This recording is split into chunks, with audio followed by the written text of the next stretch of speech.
৩৭ বছর বয়সী একজন লোক মাইক, যে কিনা তার জীবন নিয়ে অনেক বেশি দুঃখ কষ্টে জর্জরিত ছিল। জীবনের মাঝ পর্যায়ে এসে তার জীবনে যেন কোনো কিছুই ভালো চলছিল না। সে তার ব্যবসা বাণিজ্য এবং চাকরি হারিয়ে এতটাই দরিদ্র হয়ে গিয়েছিল যে তাকে তার সমস্ত প্রিয়জনরা ছেড়ে চলে গিয়েছে। তার স্ত্রী সন্তানেরাও তাকে ছেড়ে অনেক দূরে চলে গিয়েছে। তবে একটা সময় ছিল যখন এই মাইকি ছিল কলেজের সবচাইতে পপুলার একজন বাস্কেটবল প্লেয়ার। এমনকি সে দেখতেও এতটাই হ্যান্ডসাম ছিল যে কলেজের সমস্ত মেয়েরাই ছিল তার জন্য পাগল।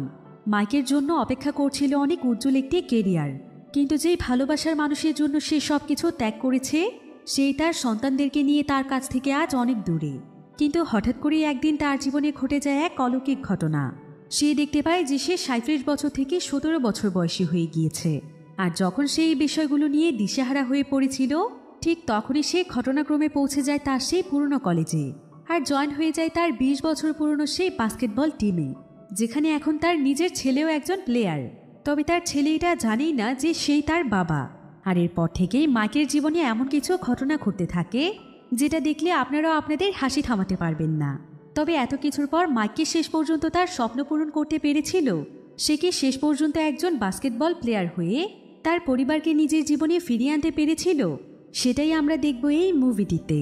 তাহলে চলুন ঘুরে আসা যাক জীবনযুদ্ধে হার না মানা একজন বাস্কেটবল প্লেয়ারের গল্প থেকে। তো গল্পটি শুরু হয় একটি বাস্কেটবল স্টেডিয়ামে, যেখানে আমরা ১৭ বছর বয়সী একটি ছেলেকে দেখতে পাই, যার নাম হচ্ছে মাইক। মাইক ছিল একজন কলেজ স্টুডেন্ট, তবে সে বাস্কেটবল খেলায় অনেক দক্ষ ছিল। আর তার দক্ষতার কারণে সে ছিল সবচাইতে পপুলার বাস্কেটবল প্লেয়ার। তো কিছুদিন পরেই তাদের কলেজে অনেক বড় একটি বাস্কেটবল ম্যাচ হতে যাচ্ছে, যেটা কিনা মূলত একটি স্কলারশিপ ম্যাচ। আর এই ম্যাচটি মাইকের জীবনের জন্য অনেক বেশি গুরুত্বপূর্ণ। তাই মাইক তার পুরো টিমকে নিয়ে ম্যাচটির জন্য প্রস্তুতি নিচ্ছে। এবার দেখতে দেখতেই ম্যাচের দিন চলে আসে। তবে ম্যাচ শুরু হওয়ার আগে সেখানে একটি মেয়ে আসে মাইকের সঙ্গে দেখা করতে। মেয়েটির নাম হচ্ছে স্কারলেট। সে আসলে মাইকের ভালোবাসার মানুষ। তবে স্কারলেট এখানে মাইককে জানায় যে সে প্রেগনেন্ট, সে তার সন্তানের মা হতে যাচ্ছে। আর তাই এই বিষয়টি নিয়ে সে অনেক বেশি দুশ্চিন্তায় ছিল। কিন্তু ততক্ষণে ম্যাচ শুরু হয়ে যায় আর মাইক তাড়াহুড়োর জন্য স্কারলেটকে কিছু না বলেই খেলতে চলে যায়। স্কারলেট এতে কিছুটা কষ্ট পেয়েছিল। এদিকে আজ খেলার সময় মাইকের পুরো মনোযোগ ছিল স্কারলেটের দিকে। আর মাইক যখন দেখতে পায় স্কারলেট কষ্ট পেয়ে চলে যাচ্ছে, তখন সে খেলার মাঝখান থেকেই সোজা স্কারলেটের কাছে চলে যায়। স্কারলেট তখন তাকে দ্রুত ম্যাচে ফিরে যেতে বলে আর তাকে বোঝায় যে এই ম্যাচটি তার জন্য কতটা গুরুত্বপূর্ণ। কিন্তু মাইক তাকে বলে যে এই মুহূর্তে তার জন্য স্কারলেট এবং তার সন্তান ছাড়া আর কোনো কিছুই গুরুত্বপূর্ণ নয়। সে তাদের দুজনকেই তার জীবনের চাইতেও অনেক বেশি ভালোবাসে আর সে তাদের জন্য সবকিছু করতেই প্রস্তুত। তো এটাই ছিল মাইকের জীবনের সেই দিন, যেদিন সে তার ভালোবাসে এবং সন্তানের জন্য বাস্কেটবল খেলা ছেড়ে দিয়েছিল। সেদিনের পর থেকে সে সেটাই করে যেটা তার পরিবারের জন্য গুরুত্বপূর্ণ। এমনকি সে তার কলেজও ছেড়ে দেয়। এই ঘটনার পর প্রায় ২০ বছর সময় পার হয়ে যায়, যেখানে আমরা মাইককে দেখতে পাই। মাইকের বয়স এখন ৩৭ বছর। কিন্তু মাইক এখন তার জীবনে একদমই খুশি ছিল না। তার জীবন থেকে যেন সমস্ত খুশি হারিয়ে গিয়েছে। তাই সে এখন তার সমস্ত কাজকর্ম বাদ দিয়ে সারাদিন তার নেট নামক একজন বন্ধুর সঙ্গে থাকে, যে কিনা ছিল অনেক ধনী একজন মানুষ। তবে নেট এতটা ধনী মানুষ হওয়া সত্ত্বেও মাইকের সঙ্গে তার বন্ডিং ছিল অনেক বেশি ভালো। তারা দুজন একে অপরের প্রিয় বন্ধু।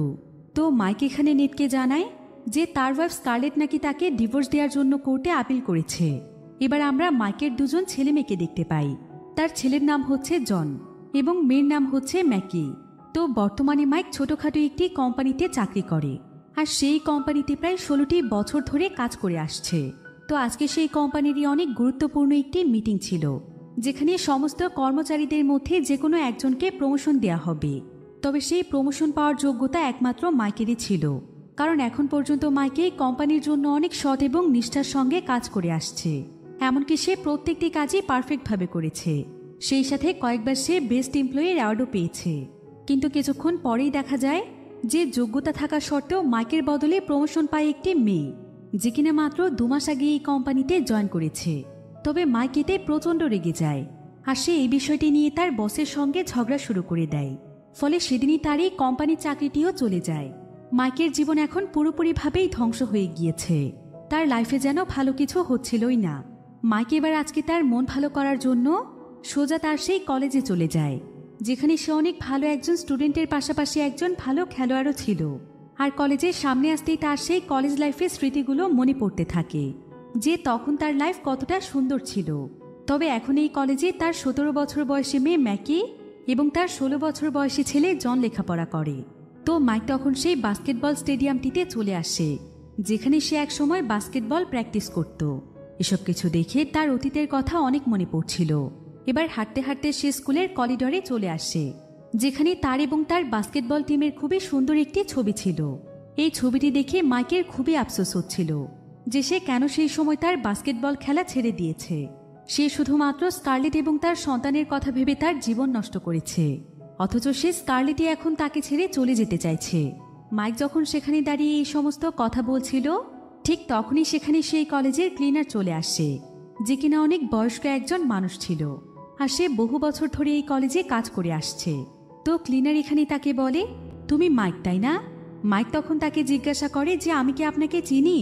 ক্লিনার তখন তাকে বলে, তুমি হয়তো আমাকে চেনো না, কিন্তু আমি তোমাকে খুব ভালোভাবেই চিনি। তুমি তো সেই বাস্কেটবল প্লেয়ার, যে কিনা তার খেলা দিয়ে একসময় এই পুরো কলেজকে মাতিয়ে রেখেছিল। আমার তো মনে হচ্ছে তুমি এখনো তোমার অতীতেই বসবাস করছো। আসলে মাইক এখানে তার ছবিটি অনেক মনোযোগ দিয়ে দেখছিল, তাই ক্লিনারের কাছে এমনটা মনে হচ্ছে। এবার মাইক এখানে আরো বলে, আসলে সত্যিই আমি আমার কলেজ লাইফটাকে অনেক মিস করি, কারণ তখন আমার জীবনটা অনেক বেশি সুন্দর ছিল। তবে সেই সময় নিয়ে আমার কিছু ভুল পদক্ষেপের জন্য এখন আমার পুরো জীবনটাই যেন নষ্ট হয়ে গিয়েছে। যদি লাইফে আরেকটা বার অতীতে ফিরে যাওয়ার সুযোগ পেতাম, তাহলে হয়তো জীবনের ভুলগুলোকে শুধরে নিতাম। একথা শুনে ক্লিনার তখন তাকে বলে, তুমি কি সত্যিই তোমার অতীতে ফিরে যেতে চাও? মাইক বলে, হ্যাঁ। কিন্তু ঠিক এমন সময় সেখানে মাইকের মেয়ে ম্যাকি চলে আসে, আর ম্যাকি এখানে বলে, তুমি আমাকে আর জনকে খাওয়াতে নিয়ে যাবে না? মাইক বলে, সেজন্যই তো তোমাদেরকে নিতে এসেছি। এবার মাইক তার ছেলে মেয়েকে নিয়ে একটি রেস্টুরেন্টে চলে যায়, আর এই রেস্টুরেন্টটি হচ্ছে মেকির অনেক পছন্দের একটি রেস্টুরেন্ট। তাই মাইক তাদেরকে খাওয়ানোর জন্য এখানেই নিয়ে এসেছে। কিন্তু তারপরও কেন যেন মেকির কাছে আজকে এখানকার খাবার ভালোই লাগছিল না। আর এখানে আমরা মেকি এবং তার ভাই জনের কথা শুনে বুঝতে পারি যে তাদের আসলে তাদের বাবার সঙ্গে খুব একটা ভালো সম্পর্ক ছিল না, কারণ তাদের বাবার টাকা পয়সা না থাকার কারণে তারা দুই ভাই বোনই তাদের বাবাকে অপদার্থ মনে করে। তাই তাদের খাবার ভালো লাগা সত্ত্বেও তারা উল্টো পাল্টা কথা বলছিল যে তাদের বন্ধুদের বাবারা নাকি আরো দামি রেস্টুরেন্টে তাদেরকে খাওয়াতে নিয়ে যায়। কিন্তু মাইক এখানে তার সন্তানদেরকে বোঝানোর চেষ্টা করে যে তার যতটুকু সামর্থ্য আছে সেটুকুর ভেতরে সে তার পরিবারকে খুশি রাখার চেষ্টা করে। তবে তার ছেলে মেয়ে এটা বুঝতেই চাইছিল না। এবার মাইক তখন তার সন্তানদেরকে বাড়িতে ড্রপ করে দেয়, যেখানে তার ওয়াইফ স্কারলেটও ছিল। স্কারলেট এখানে একটি রুম পরিষ্কার করে কিছু পুরনো জিনিসপত্র ফেলে দিচ্ছিল, যেটা দেখে মাইক তখন বলে, তুমি কেন এসব জিনিসপত্র না দেখে শুনেই ফেলে দিচ্ছ? তুমি কি ভুলে গিয়েছো যে এই জিনিসগুলোর সাথে আমাদের কত স্মৃতি জড়িয়ে আছে? কিন্তু স্কারলেট তখন তাকে বলে, যেখানে আমি তোমাকে আমার লাইফে রাখতে চাচ্ছি না, সেখানে তোমার স্মৃতি দিয়ে আমি কি করব শুনি? মাইক তখন তাকে বলে, তুমি আসলে অনেক স্বার্থপর স্কারলেট। তোমার জন্য আমি কি না করেছি। আমার সমস্ত কেরিয়ার ছেড়ে দিয়ে আমি তোমার পেছনেই লেগেছিলাম। তোমার পেছনে আমি আমার পুরো জীবনটাই নষ্ট করে দিয়েছি। স্কারলেট তখন তাকে বলে, এই একটি অপবাদ তুমি আমাকে বিয়ের পর থেকেই দিয়ে আসছো। আমি কি তোমাকে জোর করেছিলাম আমাকে বিয়ে করার জন্য? মাইক তখন বলে, তাও তো আমি করেছি, কারণ আমি তোমাকে অনেক ভালোবাসতাম স্কারলেট। তবে এখন বুঝতে পারছি তোমাকে বিয়ে করাটা ছিল আমার সবচাইতে বড় ভুল। একথা শুনে স্কারলেট অনেক কষ্ট পায়, তার চোখে অশ্রু চলে আসে। স্কারলেট বলে, তোমার সঙ্গে আর কখনোই কিছু নতুন করে শুরু করা সম্ভব নয়। তবে ঠিক এমন সময় সেখানে স্কারলেটের একজন বান্ধবী আসে। স্কারলেট তখন তাকে নিয়ে তার রুমে চলে যায়। মাইকও তখন মন খারাপ করে তার গাড়ি নিয়ে চলে যায়। তবে সে আজ সারাদিন ডিপ্রেসড হয়ে ড্রাইভে করতে থাকে, কারণ তার জীবনের শেষ আশাটুকুও শেষ হয়ে গিয়েছে। তার চাকরি চলে গিয়েছে, তার সংসার ভেঙে গিয়েছে, এমনকি তার সন্তানেরাও তার কাছ থেকে অনেক দূরে চলে গিয়েছে। এদিকে শহরে প্রচণ্ড বৃষ্টি হচ্ছিল। এমন সময় মাইক একটি ব্রিজের কাছে একজন বয়স্ক লোককে দেখতে পায়, আর সে তাকে তার গাড়িতে লিফট দেওয়ার জন্য যখন তার কাছে যায়, তখন সে দেখতে পায় যে এই লোকটি আর কেউ নয়, বরং তার কলেজের সেই ক্লিনার। মাইক যখনই তাকে ডেকে তার গাড়িতে নিয়ে আসতে যাবে, ঠিক তখনই তার সামনে দিয়ে একটি গাড়ি চলে যায়, আর সেই লোকটি সেখানেই গায়েব হয়ে যায়। মাইক দৌড়ে তখন ব্রিজের নিচে তাকায়। সে দেখতে পায় ব্রিজের নিচের পানি গোল গোল করে ঘুরছে।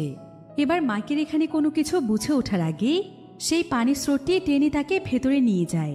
তবে মাইক কোনো মতে সেখান থেকে উঠে আসে আর সে সোজা তার নেট নামক সেই বন্ধুর বাড়িতে চলে যায়, কারণ সে তার নিজের বাড়িতে নয়, বরং নেটের সঙ্গে তার বাড়িতে থাকে। মাইকের পুরো শরীর এখানে কাদা দিয়ে ভরেছিল, তাই মাইক দ্রুত বাথরুমে গিয়ে গোসল করে নেয়। কিন্তু যখন সে গোসল করে আয়নার সামনে দাঁড়ায় তখন সে একদম চমকে ওঠে। সে যেন তার নিজের চোখকেই বিশ্বাস করতে পারছিল না, কারণ সে দেখতে পায় যে সে আর সেই 37 বছর বয়সী লোকটি নয়, বরং সে 17 বছর বয়সে কলেজ লাইফের সেই মাইক, যার জন্য কলেজে সবাই পাগল ছিল। তো মাইক এখানে নিজের অতীতের চেহারা দেখে চিৎকার করে ওঠে। ফলে তার বন্ধু মনে করে যে তাদের বাড়িতে হয়তো চোর ঢুকেছে, তাই সে দৌড়ে তাকে মারার জন্য আসে। নেট নিজের সুরক্ষার জন্য এখানে একটি হেলমেট পরে এসেছে, আর সে এখানে মাইককে দেখে চিনতে না পারার কারণে সে তাকে চোর ভেবে মারতে চাইছিল। কিন্তু মাইক তাকে বারবার মনে করিয়ে দিচ্ছিল যে সে হচ্ছে মাইক। সে নেটকে তার কথা বিশ্বাস করানোর জন্য আপ্রাণ চেষ্টা করছিল এবং সেও একটি লাঠির মাধ্যমে নিজের আত্মরক্ষার চেষ্টা করছিল। তবে মাইকের চেহারা পুরোপুরিভাবে বদলে যাওয়ার ফলে নেট কোনোভাবেই তার কথা শুনতেই চাইছিল না, বরং সে তাকে পুলিশে ধরিয়ে দেওয়ার ভয় দেখায়। এরপর সে কোনো মতে নেটকে নিজের নিয়ন্ত্রণে নিয়ে আসে, আর সে যখনই একটি ছবির মাধ্যমে নেটকে মারতেই যাবে ঠিক তখনই নেটের সেই ছবিটির দিকে চোখ যায়, যেটা কিনা ছিল তার এবং মাইকের কলেজ লাইফের ছবি। আর এই ছবিটির দিকে তাকিয়ে নেট যখন মাইকের দিকে তাকায় তখন সে তাকে চিনতে পারে যে এটা তো হচ্ছে তার সেই 20 বছর পুরনো বন্ধু মাইক। তাই নেট এখন তার কথা বিশ্বাস করে। এরপর সে মাইককে জিজ্ঞাসা করে, আচ্ছা তুই কি আসলেই মাইক, নাকি এমন কেউ যে আমার সঙ্গে স্ক্যাম করার চেষ্টা করছিস? তবে যদি সত্যিই তুই মাইক হয়ে থাকিস তাহলে তোর এই অবস্থা কিভাবে হলো? মাইক তখন তাকে বলে, আর বলিস না বন্ধু, কাল একটা ব্রিজের কাছে এসে আমি পানিতে পড়ে গিয়েছিলাম, আর পানির মধ্যে গোল একটি গর্ত ছিল। এরপর সেখান থেকে উঠেই দেখতে পাই আমার এই অবস্থা হয়েছে। ভিডিওর এই পর্যায়ে আপনাদেরকে এমন একটি অ্যাপের সঙ্গে পরিচয় করিয়ে দিতে চাই যার নাম হচ্ছে 1xBet। এর অফিসিয়াল পার্টনার হচ্ছে সিরিয়া এবং পিএসজি। 17 নভেম্বর থেকে শুরু হচ্ছে আন্তর্জাতিক মাস্টার লিগ। সমস্ত ক্রিকেট প্রেমীদের কাছে আপনার প্রিয় দলকে সমর্থন করার এটি একটি দুর্দান্ত সুযোগ। এই অ্যাপটির মাধ্যমে আপনি সমস্ত লাইভ ম্যাচ এবং এর ফলাফলও দেখতে পারবেন, সেই সাথে স্কোর অনুমান করে গেমও খেলতে পারবেন, যেমন কোন টিম জিতবে, কোন টিম কত রান করবে এবং কে সর্বোচ্চ স্কোর করবে। সেই সাথে এখানে BMW গাড়ি, আইফোন, ল্যাপটপ এবং আরও অনেক নগদ পুরস্কার জেতার সুযোগ রয়েছে। এছাড়াও রয়েছে বিভিন্ন ধরনের গেম, আপনি যা খুশি তা বেছে নিতে পারেন। আর রেজিস্ট্রেশনের সময় আমার প্রোমো কোড ব্যবহার করে আপনার প্রথম ডিপোজিটের উপর 30,000 টাকা পর্যন্ত পেতে পারেন। আর জেতা টাকা আপনি সহজেই উপায়, নগদ, বিকাশ, রকেট, আইপে, ব্যাংক এবং অন্যান্য সহজ পদ্ধতির মাধ্যমে তুলে নিতে পারেন। পিন কমেন্টে দেওয়া লিঙ্কের মাধ্যমে রেজিস্ট্রেশন করুন এবং বোনাস পান। এটা শুধুমাত্র একটি অ্যাড ছিল। এই সমস্ত অ্যাপে টাকা ইনভেস্ট করার আগে একবার ভেবে নেবেন, কারণ এগুলোতে আর্থিক ক্ষতির সম্ভাবনা রয়েছে। নেট এতে অনেক খুশি হয়ে যায় আর বলে, তোর মতো ভাগ্য তো সবার হয় না। 37 বছর বয়সে এসেও তুই তোর তরুণ বয়সে আবারও ফিরে গিয়েছিস। আমার মনে হয় সৃষ্টিকর্তা তোর কষ্ট দেখে তোর সঙ্গে এমনটা ঘটিয়েছে, যাতে করে তুই তোর লাইফকে আবারও গুছিয়ে নিতে পারিস। তোর কাছে হয়তো এমন কাউকে পাঠিয়েছে যে কিনা এভাবে একদিনের মধ্যেই তোর লাইফ চেঞ্জ করে দিয়েছে। একথা শুনেই মাইকের সেই বয়স্ক লোকটির কথা মনে পড়ে যায়, যে কিনা সেই ব্রিজের কাছে দাঁড়িয়েছিল।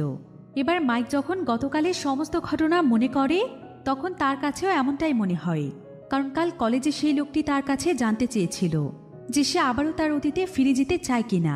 এখন একথা মনে পড়তেই মাইক সঙ্গে সঙ্গেই তার কলেজে চলে যায়, আর সে পুরো কলেজে সেই বয়স্ক ক্লিনারকে খুঁজতে থাকে, যাতে করে সে তার কাছ থেকে এসব কিছুর কারণ জানতে পারে। কিন্তু সমস্ত জায়গাতে খোঁজার পরেও সে তাকে কোথাও দেখতে পায় না। এমনকি সে সেখানকার বেশ কয়েকজনের কাছে জিজ্ঞাসাও করে, কিন্তু কেউ তার ব্যাপারে কিছুই জানে না। এমন সময় সে কলেজের একজন লেডি ক্লিনারকে দেখতে পায়, আর সে তার কাছেও সেই লোকটির ব্যাপারে জানতে চায়। কিন্তু মহিলাটি এখানে জানায় যে এই কলেজে সে একাই কাজ করে, সে কোনো বয়স্ক লোককে চেনে না। একথা শুনে মাইক তো একদম অবাক হয়ে যায়। সে বুঝতেই পারছিল না যে তার সঙ্গে এমনটা কেন হয়েছে। তো ঠিক এমন সময় তার চোখ পড়ে কলেজের বাস্কেটবল স্টেডিয়ামে, যেখানে কলেজের স্টুডেন্টরা বাস্কেটবল খেলার জন্য তৈরি হচ্ছিল। স্টুডেন্টরা যখন বাস্কেটবল প্র্যাকটিস করছিল তখন মাইকের তার অতীতের কথা মনে পড়ে যায়, যখন সে অনেক ভালো বাস্কেটবল খেলত। তাই সে এখানে একটি বিষয় উপলব্ধি করতে পারে, সেটা হলো সৃষ্টিকর্তা হয়তো তাকে দ্বিতীয় একটি সুযোগ দিয়েছে, যেটার মাধ্যমে সে তার জীবনে সঠিক রাস্তা বেছে নিতে পারবে। সে তার ভেতরে লুকিয়ে থাকা এক খেলোয়াড় সত্তাকে জাগিয়ে তুলতে পারবে। এসব কিছু ভাবতে ভাবতেই মাইক দৌড়ে চলে যায় তার বন্ধু নেটের কাছে, যেখানে নেট বসে বসে গেম খেলছিল। এবার মাইক এখানে এসে নেটকে বলে যে সে আবারও কলেজে অ্যাডমিশন নিতে চায়, আর সে তার বাস্কেটবল জার্নি আবারও শুরু করতে চায়। সে তো তার পুরো জীবনে শুধুমাত্র মানুষের গোলামি করেই এসেছে। এখন সে যদি বাস্কেটবলের মাধ্যমেই তার কেরিয়ার দাঁড় করাতে পারে, তাহলে হয়তো বাকিটা জীবন তার ভালো কাটবে। তবে এই ব্যাপারে তার নেটের সাহায্যের প্রয়োজন। কিন্তু নেট প্রথমে তার কথায় গুরুত্বই দিচ্ছিল না। তার কাছে মনে হচ্ছিল যে এখন এসব কিছু কোনোভাবেই সম্ভব নয়। কিন্তু মাইক কোনো মতে তাকে রাজি করিয়ে ফেলে, আর সে তাকে তার সঙ্গে করে তার কলেজে নিয়ে যায়। আর এখানে নেট মাইকের বাবা সেজে আসে এবং এখানে এসে সে বলে যে সে তার ছেলেকে এই কলেজে ভর্তি করাতে চায়। এবার নেট কোনো মতে মাইককে তাদের সেই কলেজে আবারও ভর্তি করিয়ে দেয়। মাইক আবারও হয়ে যায় এই কলেজের ছাত্র। তবে সবচাইতে মজার ব্যাপার হচ্ছে যে তার ছেলেমেয়েও এখন তার সঙ্গে একই কলেজেই পড়ছে। তবে মাইক এখানে তার পরিচয় পুরোপুরিভাবে বদলে ফেলেছিল। সে তার নাম এখন মাইকের পরিবর্তে ম্যাক রেখে দেয়। আর এখানে আমরা জানতে পারি যে মাইকের বন্ধু নেট আসলে এখনো বিয়েই করেনি। তো সে যখন এই কলেজের প্রিন্সিপালকে দেখে তখন সে তার প্রতি একদম ইমপ্রেস হয়ে যায়। তার কাছে প্রিন্সিপাল ম্যামকে খুবই ভালো লাগে। তো এবার মাইক কলেজে ভর্তি হওয়ার কিছুদিনের মধ্যেই তার বাস্কেটবল খেলার স্কিলের মাধ্যমে কলেজের বাস্কেটবল টিমে জয়েন হয়ে যায়। মাইক দেখতে পায় যে তাদের বাস্কেটবল টিমের কোচ এখনও সেই লোকটিই রয়েছে যে কিনা 20 বছর আগে ছিল। তবে এখন তার অনেকটাই বয়স হয়ে গিয়েছে। আর মাইককে যেহেতু সে অনেক বছর আগে দেখেছে, তাই সে মাইকের চেহারা ভুলে গিয়েছে। তাই মাইক এখানে নতুন করে আবারও তার সঙ্গে পরিচিত হয়। তবে মাইক আবারও তার সেই পুরনো টিমে ফিরতে পেরে অনেক খুশি ছিল। এবার মাইক যখন সেদিন সেখানকার টয়লেটে যায় তখন সে অপর পাশের টয়লেট থেকে একটি আওয়াজ শুনতে পায়। তাই সে দেয়াল টপকে তখন সেই টয়লেটের দিকে তাকায়। আর সে দেখতে পায় যে সেখানে তো তার ছেলে জন বসে আছে, কিন্তু তাকে কারা যেন টেপ দিয়ে টয়লেটের সঙ্গে আটকে রেখেছে। তাই সে কোনোভাবেই টয়লেট থেকে বের হতে পারছিল না। মাইক এটা দেখে বেশ অবাক হয়, আর সে জনের কাছে জানতে চায় যে তার এই অবস্থা কে করেছে। জন তখন তাকে বলে, আর বলবেন না ভাইয়া, আমি যে টিমের হয়ে বাস্কেটবল খেলি সেই টিমমেটরাই আমার এই অবস্থা করেছে। তারা প্রতিনিয়ত আমাকে এভাবেই বুলি করে থাকে। আসলে জনদের বাস্কেটবল টিমে স্ট্যান নামক একটি ছেলে রয়েছে, আর বেশিরভাগ সময় সেই ছেলেটিই তাকে বুলি করে। তো জন এখানে মাইককে আরও বলে, জানেন ভাইয়া, কাল রাতের বেলা স্ট্যান নামক সেই ছেলেটি আমাদের বাড়িতে এসেছিল, আর সে আমাকে দুষ্টুমি করে ওয়াশিং মেশিনের মধ্যে ঢুকিয়ে দিয়েছিল। একথা শুনে মাইক তখন তাকে বলে, প্রথমে তুমি আমাকে ভাইয়া বলা বন্ধ করো, আমি তোমার আঙ্কেল হব। তো এখন আমাকে এটা বলো যে স্ট্যান তোমাদের বাড়িতে গেল কিভাবে। জন তখন তাকে জানায় যে স্ট্যান নাকি তার বড় বোন ম্যাকের বয়ফ্রেন্ড। এটা শুনে মাইকের প্রচণ্ড রাগ হয়, কারণ তার মেয়ে শেষ পর্যন্ত এমন বাজে ছেলেকে তার বয়ফ্রেন্ড বানিয়েছে। এবার মাইক যখন একটি টেবিলে বসে তার ছেলের সঙ্গে গল্প করছিল, ঠিক তখনই সেখানে আবারও জনকে বুলি করার জন্য তার বোন ম্যাকির বয়ফ্রেন্ড স্ট্যান চলে আসে। স্ট্যান আসলে ছিল তার বাস্কেটবল টিমের ক্যাপ্টেন। তো স্ট্যান এখানে জনকে উল্টোপাল্টা কথা বললে মাইকের প্রচণ্ড রাগ হয়। তাই সে কলেজের সবার সামনে স্ট্যানকে অনেক অপমান করে কথা বলে। সে বলে যে সে বাস্কেটবল টিমের একজন হিরো হয়েও রিয়েল লাইফে ভিলেনের মতো কাজ করছে। যেখানে তার এখন বাস্কেটবল নিয়ে ব্যস্ত থাকার কথা, সে সেটা না করে ছোট ছোট স্টুডেন্টদেরকে বুলি করে বেড়াচ্ছে। অথচ সে নাকি বাস্কেটবল টিমের ক্যাপ্টেন। একজন ক্যাপ্টেন এমন হলে তার টিম মেম্বাররা তার কাছ থেকে কি শিখবে। তো স্ট্যান এখানে লজ্জায় কোনো কিছুই বলে না, কিন্তু তার মাইকের উপর প্রচণ্ড ক্ষোভ তৈরি হয়েছিল। তো এবার কলেজ শেষে মাইক তার বন্ধু নেটের কাছে আসে, আর সে নেটকে জানায় যে সে আজকে একটি বিষয় বুঝতে পেরেছে। সেটা হলো সৃষ্টিকর্তা তাকে তার কেরিয়ারের জন্য তার অতীত জীবনে পাঠায়নি, বরং পাঠিয়েছে তার ছেলে মেয়েকে রক্ষা করতে। কারণ তার মেয়ে একটি বাজে ছেলের পাল্লায় পড়েছে, যে কিনা তার ছেলেকে পর্যন্ত বুলি করছে। আর যেহেতু তার ছেলে মেয়ে তার সঙ্গে খুব একটা ফ্রি ছিল না, তাই তারা কেউ কখনো তাকে এই বিষয়গুলো খুলে বলেনি। কিন্তু এখন সে যেভাবেই হোক তার সন্তানদেরকে রক্ষা করবে। মাইক এখানে নেটকে আরও জানায় যে তার ছেলে নাকি আজকে তার সঙ্গে একদম বন্ধুর মতো গল্প করেছে। এমনকি সে তাকে এটাও জানিয়েছে যে সে নাকি একটি মেয়েকে অনেক পছন্দ করে, কিন্তু কোনোদিনও সে তাকে এটা বলতে পারেনি। তাই মাইক এখন থেকে তার ছেলে মেয়ের জন্য সবকিছু করবে। তো এভাবেই প্রায় বেশ কয়েকদিন সময় পার হয়ে যায়। মাইক আস্তে আস্তে তার ছেলে জনের বন্ধু হয়ে ওঠে। আর কিছুদিন পরেই মাইকের কাছে মনে হয় যে তার ছেলে জন হয়তো খুব একটা বাস্কেটবল খেলতে পারে না, আর মূলত এই কারণেই সবাই তাকে বুলি করে। তাই মাইকে তখন তার ছেলেকে বাস্কেটবল শেখানোর সিদ্ধান্ত নেয়। এরপর থেকে সে প্রতিদিন তাদের বাড়িতেই জনকে বাস্কেটবল খেলা প্র্যাকটিস করায়। তবে প্র্যাকটিস করানোর সময় মাইক বুঝতে পারে যে তার ছেলের বাস্কেটবল খেলার দক্ষতা অনেক ভালো। সে এতটা ভালোভাবে টার্গেট করে বল বাস্কেটে ফেলতে পারে যে তার তো এতদিনে সবচাইতে বড় টিমে থাকার কথা, কিন্তু স্ট্যান্ডের কারণে জন তার এই সুযোগকে কাজে লাগাতে পারছে না। তাই মাইক এখানে জনকে বলে, তোমার তো বাস্কেটবল খেলার দক্ষতা খুবই ভালো, তাই তোমাকে অবশ্যই মেইন টিমে যেতে হবে, যাতে করে তুমি তোমার লাইফে ভালো কিছু করতে পারো, আর এটার জন্য তোমাকে সাহায্য করব আমি। তো মাইক এবং জন যখন এখানে গল্প করছিল, ঠিক তখনই সেখানে স্কারলেট এবং তার মেয়ে ম্যাকে চলে আসে। আর স্কারলেট তো মাইককে দেখে একদম চমকে ওঠে। সে এখানে মাইকের নাম জানতে চায়। মাইক জানায় যে তার নাম হচ্ছে ম্যাক, আর সে জনের বন্ধু।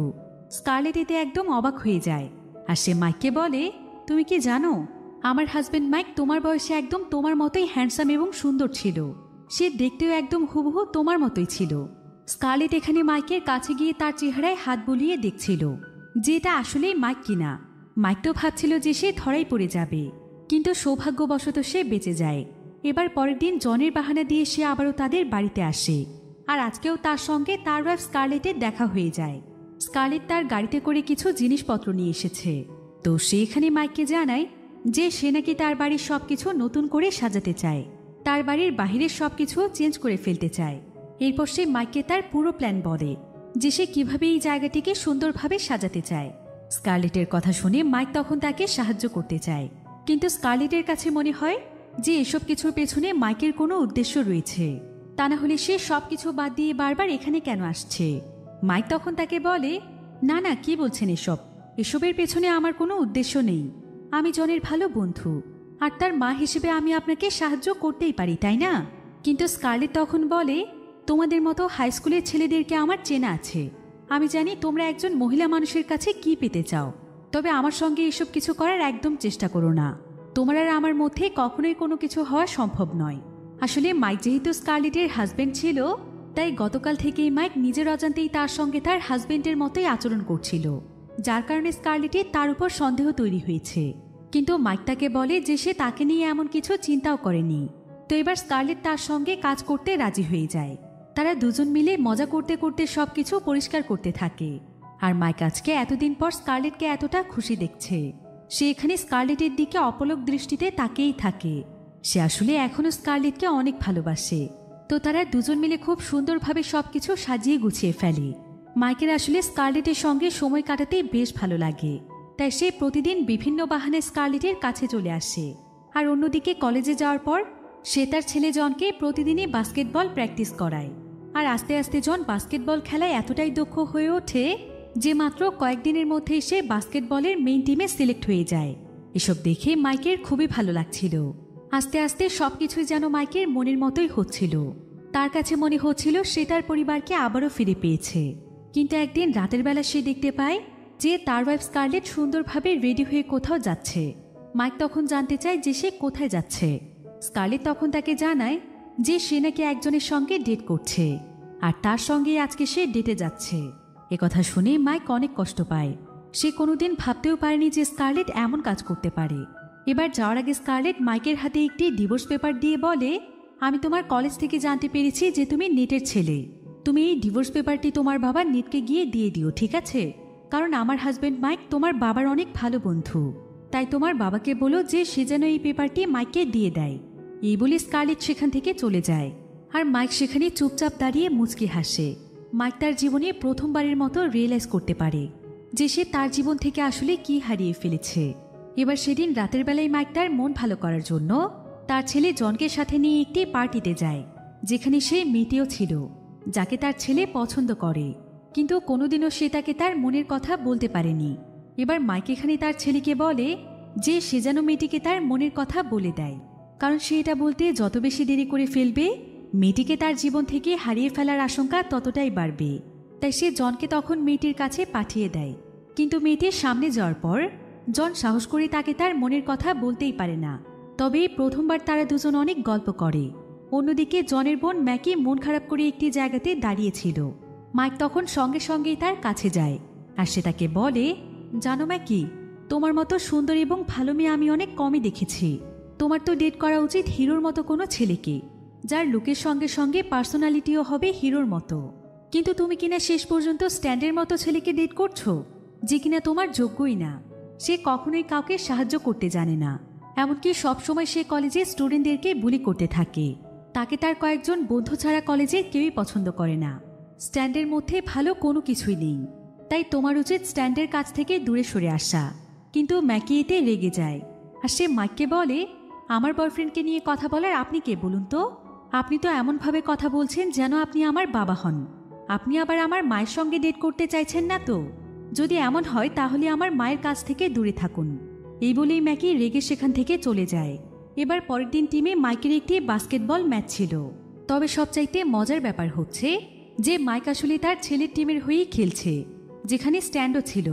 আর এখানে মাইক এবং তার প্রতিপক্ষ টিমের মধ্যে খুবই হাড্ডাহাড্ডি লড়াই চলছিল। দুটো টিমে অনেক স্ট্রংভাবে খেলছিল। আর এখন এই দুটো টিমের স্কোর ছিল 62/62। বল ছিল এখন মাইকের হাতে। এদিকে দূর থেকে স্ট্যান্ড চিৎকার করতে করতে মাইকের কাছ থেকে বল চাইছিল। যদিও এখানে টেকনিক্যালি মাইকের স্ট্যান্ডকেই বলটি দেওয়ার কথা ছিল, কিন্তু মাইক এখানে সবাইকে তার ছেলের ট্যালেন্ট দেখানোর জন্য বলটি স্ট্যান্ডকে পাস না করে তার ছেলেকে দিয়ে দেয়। তবে জন এখানে বাস্কেট থেকে অনেক দূরে দাঁড়িয়েছিল। তাদের টিমের কোচ এতে অনেকটাই ভয় পেয়ে যায়, তাই সে জনকে বারবার বল ছুঁড়তে নিষেধ করে। কিন্তু তারপরও দেখা যায় যে এতটা দূর থেকেও জন পয়েন্ট করে ফেলে, যার ফলে জনের জন্যই আজকে তাদের পুরো টিম জিতে যায়। তারা সবাই সেখানে আনন্দে সেলিব্রেট করতে থাকে। মাইকেরও এখানে তার ছেলের জন্য অনেক প্রাউড ফিল হচ্ছিল। এমন সময় আবার জনের কাছে দৌড়ে সেই মেয়েটি চলে আসে, যাকে জন পছন্দ করে। মেয়েটিও এখানে জনের উপর অনেক খুশি ছিল। সে জনকে অনেক অ্যাপ্রিশিয়েট করছিল। এবার ম্যাচ শেষে মাইক যখন বাইরে আসে তখন সে দূর থেকে তার মেয়ে ম্যাকিকে দেখতে পায়। ম্যাকি একটি জায়গাতে বসে কাঁদছিল, তাই মাইক দ্রুত তার কাছে গিয়ে জানতে চায় যে তার কি হয়েছে, সে এখানে বসে কাঁদছে কেন। ম্যাকি তখন তাকে বলে, আপনি ঠিকই বলেছিলেন যে স্ট্যান্ড কোনো ভালো মানুষ নয়, আর আজ আমি এটা খুব ভালোভাবেই বুঝতে পেরেছি। স্ট্যান্ড আজকে আমার কাছে আসার চেষ্টা করেছিল, কিন্তু যখন আমি তাকে বাধা দেই তখন সে আমার সঙ্গে ব্রেকআপ করে চলে যায়। আমি কোনোদিন কল্পনাও করতে পারিনি যে স্ট্যান্ড আমার সঙ্গে এমনটা করবে। আমি তাকে সত্যিই মন থেকে ভালোবেসেছিলাম। মাইক তখন ম্যাকিকে বলে, তুমি একদম মন খারাপ করো না, তোমার জীবনটা সবেমাত্র শুরু। তোমার লাইফে এখনো কিছুই হয়নি। তোমার সামনে অনেক লম্বা একটা জীবন পড়ে আছে, আর জীবনে চলার পথে তোমার লাইফে এমন অনেক মানুষই আসবে। তবে কখনোই যার তার সঙ্গে নিজেকে জড়িয়ে ফেলো না। তোমাকে নিজেই বুঝে নিতে হবে যে তোমার লাইফের যোগ্য মানুষটি কে, কে তোমাকে সারাটি জীবন নিঃস্বার্থভাবে ভালোবাসবে। আর যদি একবার তুমি তোমার লাইফে সেই সঠিক মানুষটিকে পেয়ে যাও, তাহলে আমি তোমাকে গ্যারান্টি দিচ্ছি তোমার কোনোদিনও মন খারাপ হবে না। তুমি তোমার লাইফে অনেক এগিয়ে যাবে। তাই ভুল মানুষ জীবন থেকে চলে গেলে তোমার খুশি হওয়া উচিত। তা না হলে তার মতো মানুষের সঙ্গে যদি তোমার বিয়ে হয়ে যায় তাহলে তোমার পুরো লাইফটাই শেষ হয়ে যাবে। তবে এটা নিশ্চিত থাকো যে একদিন তোমার লাইফে এমন কোনো ছেলে আসবে যে কিনা তোমাকে সারা জীবন আগলে রাখবে। তাই এসব ব্যাপারে একদমই মন খারাপ করো না। মাইকের এসব কথা শুনে ম্যাকের মন ভালো হয়ে যায়। সে মাইকের উপর অনেক ইমপ্রেসও হয়ে যায়। এমনকি সে এখানে মাইককে জড়িয়ে ধরতেই যাচ্ছিল, কিন্তু মাইক তার কাছ থেকে দূরে সরে যায়, কারণ ম্যাকি হচ্ছে তার মেয়ে। এবার আজকে যেহেতু মাইকদের টিম জিতে গিয়েছে, তাই মাইক তার বন্ধু নেটের বাড়িতে একটি পার্টির আয়োজন করে, আর সে কলেজের সকল স্টুডেন্টকে সেখানে ইনভাইট করে। ফলে সন্ধেবেলায় তারা সবাই পার্টিতে চলে আসে, যাদের মধ্যে তার মেয়ে ম্যাকি এবং তার ছেলে জন ছিল। এবার ম্যাকি যখন একটি জায়গাতে দাঁড়িয়েছিল ঠিক তখনই সেখানে স্ট্যান্ড চলে আসে, আর স্ট্যান্ড এখানে আবারও তার সঙ্গে জোর করে কথা বলার চেষ্টা করছিল, কিন্তু ম্যাকি কোনোভাবেই তার সঙ্গে কথা বলতে চাইছিল না। তবে তারপরও স্ট্যান্ড যখন তার সঙ্গে জোরাজুরি করছিল ঠিক তখনই সেখানে মাইক চলে আসে, আর সে স্ট্যান্ডকে সেখান থেকে চলে যেতে বলে। কিন্তু স্ট্যান্ড এখান থেকে যেতে না চাইলে তাদের দুজনের মধ্যে লড়াই শুরু হয়ে যায়। আর এক পর্যায়ে স্ট্যান্ড মাইককে এমন জোরে একটি ঘুষি মারে যে মাইক সেখানে সঙ্গে সঙ্গেই অজ্ঞান হয়ে যায়। এরপর যখন মাইক তার জ্ঞান ফিরে পায় তখন সে দেখতে পায় তার মেয়ে ম্যাকি তাকে তার কোলে শুইয়ে রেখেছে। সে তখন সঙ্গে সঙ্গেই লাফ দিয়ে উঠে যায়, কিন্তু ম্যাকি তাকে সিডিউস করার চেষ্টা করছিল। তবে এসব কিছু বন্ধ করার জন্য মাইক তাকে বলে, আমি আসলে অন্য একটি মেয়েকে ভালোবাসি ম্যাকি, তাই আমি চাই তুমি আমার কাছ থেকে দূরে থাকো। মাইক তাকে বুঝিয়ে বলায় ম্যাকিও সব কিছু বুঝতে পারে। এরপর তারা দুজনেই পার্টিতে চলে আসে। এবার কিছুক্ষণ পরেই ছেলেমেয়ের খোঁজে স্কারলেট সেখানে আসে, কারণ এখন অনেক রাত হয়ে গিয়েছিল, আর তার ছেলে জন তার ফোন ধরছিল না। এদিকে মাইক এখানে স্কারলেটকে দেখে অনেক খুশি হয়। এরপর সে স্কারলেটের কাছে এসে বলে, আপনি আপনার সন্তানদেরকে নিয়ে একদম চিন্তা করবেন না, তারা দুজনই একদম ঠিক আছে, আর জন তার গার্লফ্রেন্ডের সঙ্গে আছে। আসলে জনের সঙ্গে এখন সেই মেয়ের রিলেশন তৈরি হয়ে গিয়েছে, তো এবার মাইক এখানে স্কারলেটকে একটি সাইডে নিয়ে এসে তার সঙ্গে গল্প করছিল। সে তার কাছ থেকে বিভিন্ন কৌশলে জানতে চেষ্টা করছিল যে আসলে সে তার হাজবেন্ড মাইক ছাড়া অন্য কাউকে মন থেকে ভালোবাসে কিনা। স্কারলেট তখন মাইককে বলে, আমি আসলে মাইককে অনেক ভালোবেসেই বিয়ে করেছিলাম, আর মাইকও আমাকে পাগলের মতো ভালোবাসত, কিন্তু সংসারের টানাপোড়েনে আমাদের দূরত্ব বেড়ে যায়।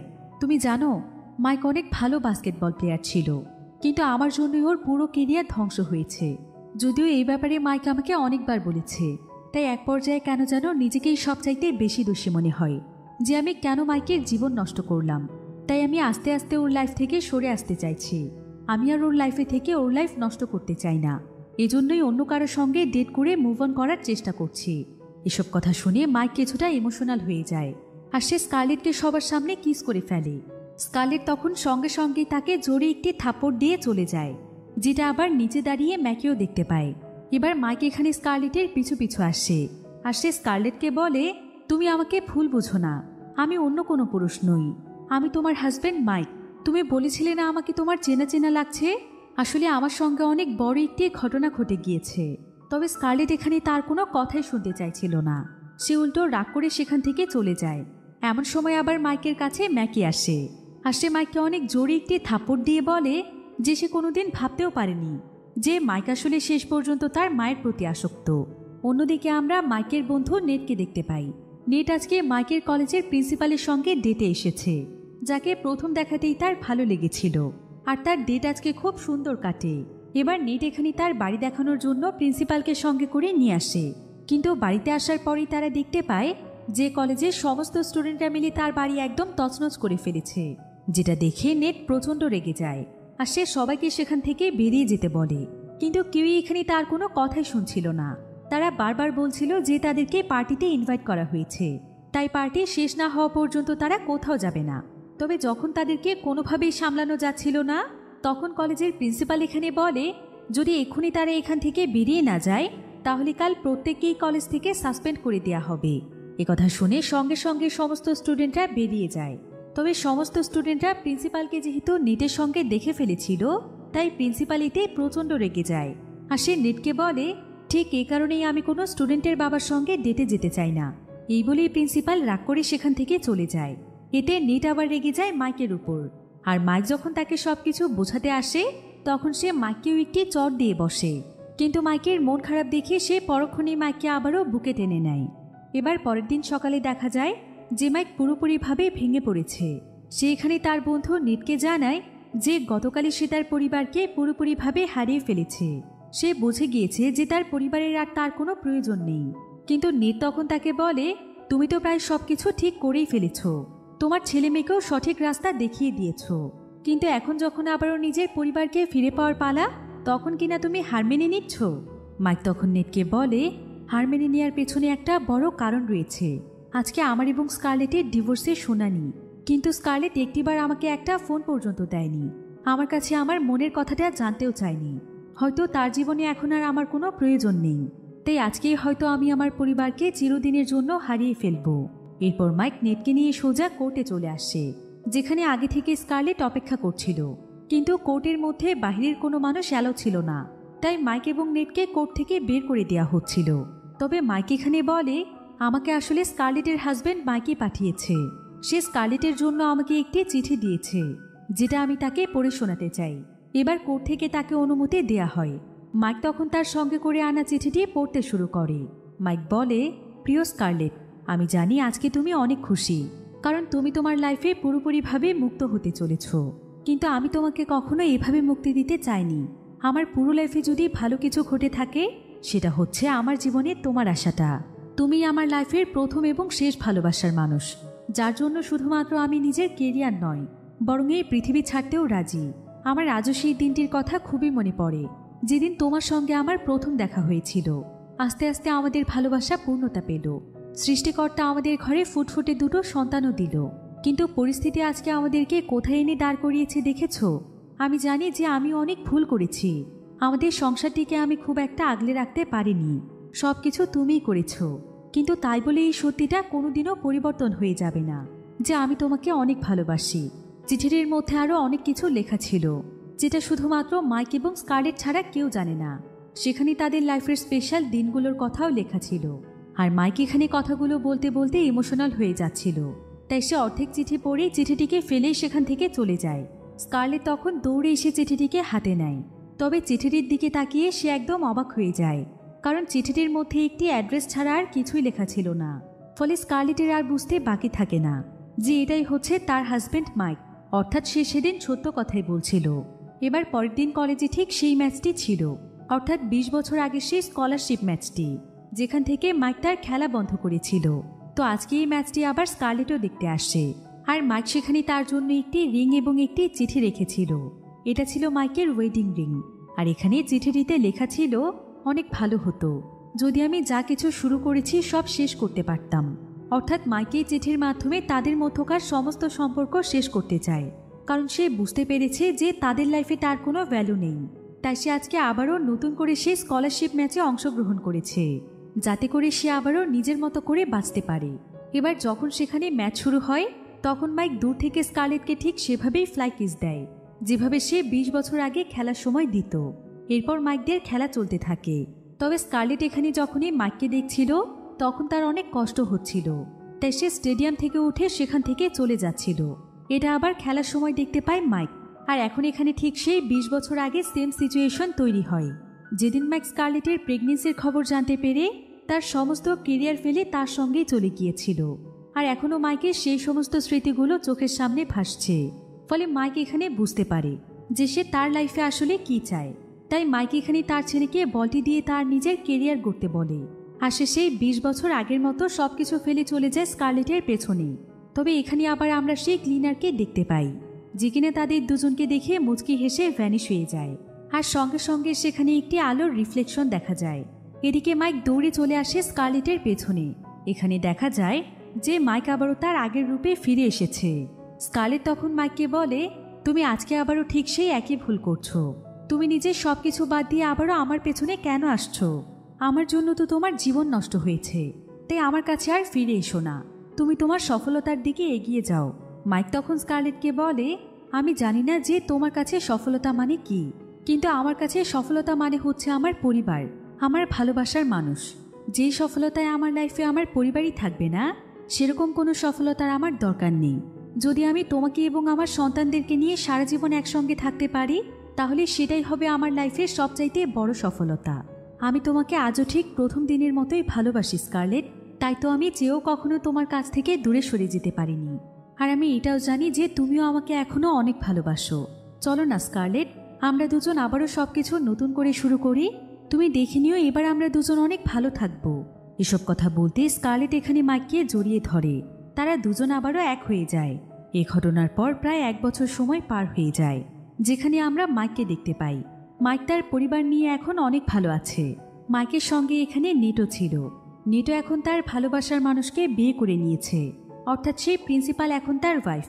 তারা দুই বন্ধু এখন তাদের লাইফে পুরোপুরিভাবে হ্যাপি। আর মাইক এখন তার ছেলে জনের কলেজে অনেক বড় একটি চাকরি পেয়েছে, যেটা কিনা এখন পর্যন্ত তার লাইফের সবচাইতে সেরা চাকরি।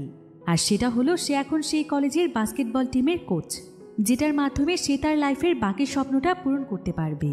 সে বাস্কেটবল খেলেই তার জীবন কাটাতে পারবে, যেটা তাকে সবচাইতে বেশি আনন্দ দেয়। আর এভাবেই খুব সুন্দর একটি এন্ডিংয়ের মাধ্যমে গল্পটি এখানেই শেষ হয়ে যায়।